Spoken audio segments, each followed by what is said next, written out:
안녕하세요. 자동차 헛슬입니다. 이번에 알아볼 자동차 부품은 크랭크 각 센서라고 합니다. 보통 크랭크 앵글 센서라고도 하고 CKP라고도 줄임말로 이렇게 많이 사용합니다.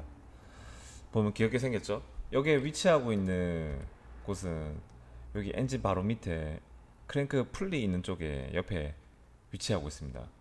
보통 이 크랭크 각 센서는 이 캠 센서와 같이 묶어져서 설명이 자주 되는데, 왜냐면은 하는 역할도 비슷하고 고장 났을 때 일어나는 증상도 비슷하기 때문입니다. 위에 캠 센서는 위쪽에 캠 스프로켓 옆에 딱 붙여져 있는데, 이게 캠 스프로켓이 돌면서 이 캠 센서가 그 감지하는 역할을 합니다. 똑같이 크랭크 각 센서 CKP는 여기 크랭크 축이 있고, 그 다음 피스톤이 달려있는 이 크랭크 풀리가 있고, 이 돌아가면서 이 회전수를 이 크랭크 앵글 센서가 감지를 하는 역할을 합니다. 그러면 본격적으로 이 크랭크 각 센서가 하는 역할을 한번 대해서 한번 알아보겠습니다. 첫 번째로, 크랭크 각 센서는 피스톤의 위치를 파악하는 데 사용이 된다.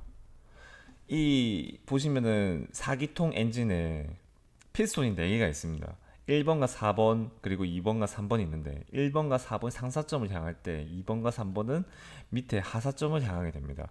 그럼 이 피스톤의 위치가 어디 있는지 파악을 해야 우리가 맨 처음 시동을 걸 수가 있습니다. 그리고 시동이 잘 걸리기 위해서는 이 위치가 어딘지 파악을 해야 되는데, 한마디로 이 크랭크 각 센서가 고장이 나면은 시동이 걸리지 않게 됩니다. 이 물론 캠 센서도 고장이 나면은 시동이 잘 안 걸리는데, 이게 요즘은 서로 상호 보완이 잘 돼 있어서 만약에 캠 센서가 살아있고 크랭크 각 센서가 죽어 있으면은 그래도 시동이 잘 걸리게 해놨습니다. 물론 빨리 와서 고쳐야겠지만은. 그리고 어쨌든, 그리고 두 번째, 이 크랭크 각 센서가 하는 역할 두 번째는 바로 연료 분사량을 결정하는 것입니다. 물론 요즘 차량이 이 크랭크 각 센서 하나만으로 연료 분사량을 결정하지는 않습니다. 왜냐면 요즘 다 컴퓨터화가 잘 되어 있기 때문에, 예를 들면 냉각수 온도에 따라서, 그 다음에 흡기 온도에 따라서, 대기압, 배기가스의 공기비 등을 고려해서 연료 분사량을 최종적으로 결정을 하지만, 그래도 기본 토대가 되는 것은 바로 이 크랭크 각 센서가 기본 토대가 됩니다. 이걸 따라서 연료 분사량을 결정. 그러니까 이게 고장이 나면은 연료 분사를 많이 한다든지, 아니면 아예 하지 않는다든지, 그러면은 주행 중 시동이 꺼질 수도 있고, 그럼 아예 시동이 걸리지 않고 걸렸다 해도 바로 또 꺼지고 또 바로 걸리지도 않고, 이런 현상이 발생됩니다. 뭐 간단하게 이 사진에서 볼 수 있듯이, 여기 톱니가 회전을 하면은 이 회전의 그 신호를 인지해서 바로 메인 컴퓨터로 전송해주는 역할을 합니다. 뭐 계산은 메인 컴퓨터 ECU에서 하겠죠. 그럼 이제 어떤 고장이 일어나느냐, 이게 중요한데, 제가 아까도 살짝 언급을 했지만 시동이 잘 안 걸립니다. 당연하겠죠. 일단 연료 분사를 해야 되는데 고장이 났으니까 연료 분사가 안 되니까 시동이 걸리지 않습니다. 그 다음에 시동이 꺼져도 제시동이 바로 되지가 않습니다. 그리고 가장 제가 생각하기에 제일 중요한 점인데, 이 크랭크 각 센서에서 입력된 엔진 회전수를 바로 변속기와 공유한다는 것입니다.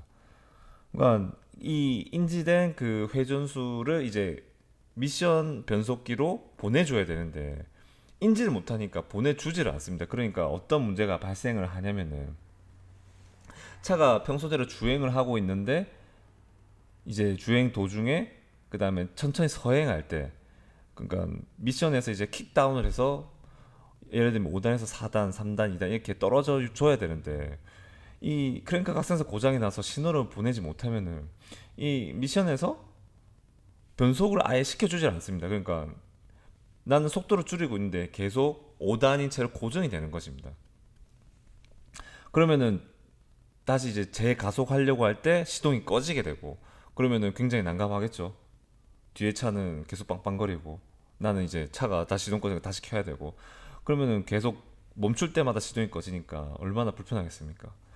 그리고 가장 이제 흔한 고장 증상으로는 이제 스캐너 꼽아보면 알 수가 있는데, 이 엔진 회전수가 3000에 고정이 되는 경우가 굉장히 많습니다. 왜 3000인지는 자주 저도 잘 모르겠는데, 0 RPM에 고정되는 경우도 많고 3000 RPM에 딱 고정되는 경우가 경우도 굉장히 많습니다. 그러니까 여기서 이제 엑셀 페달을 아무리 밟아도 3000 이상 올라가지도 않고 떨어지지도 않고 그렇게 되어 있습니다.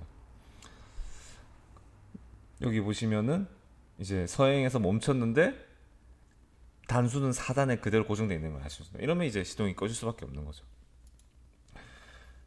근데 이게 제 스캐너를 찍어 봤을 때 크랭크 각 센서가 고장이 났다고 뜨는 경우가 있는데 그 저희 저항을 재보면은 이상 없는 경우가 있습니다. 그럴 때는 타이밍이 틀어졌을 때 이게 캠 센서와 캠 스프로켓이랑 그다음에 크랭크 축이랑 맞질 않으니까 타이밍이 틀어져 놓으니까 이 크랭크 각 센서 경고등이 뜰 수가 있는데 요거는 이제 저희 그래프만 보면 알 수 있고 그 다음에 저항을 재보면 알 수 있기 때문에 한번 이런 경우도 있다라는 걸 의심을 할 수가 있습니다.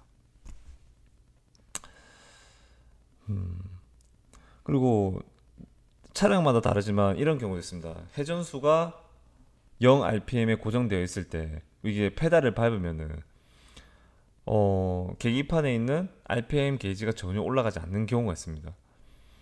그다음 물론 차도 안 나가고요. 그러면은 무조건 크랭크 각 센서 고장을 의심할 수 있습니다. 정리를 해보자면은 크랭크 각 센서 고장이 나면은 첫 번째 RPM이 안 올라간다. 그 다음에 시동 자체가 걸리지 않는다. 연료 분사를 안 해주니까. 그 다음에 차량 달리고 있다가 서행 시동이 꺼진다. 미션의 변속이 되질 않으니까. 그 다음에 시동 불량 및 전진 불가능. 뭐 RPM이 안 올라가니까 당연히 전진이 불가능하겠죠. 그다음 RPM 불안정, 오르락 내리락. 그 다음에 엔진 출력 저하. 또 연료 분사랑 관련이 있습니다. 출발 시 주행 중 차가 울컥거림. 마치 차량 실화 같은 것처럼 이런 경우가 생길 수가 있습니다. 감사합니다.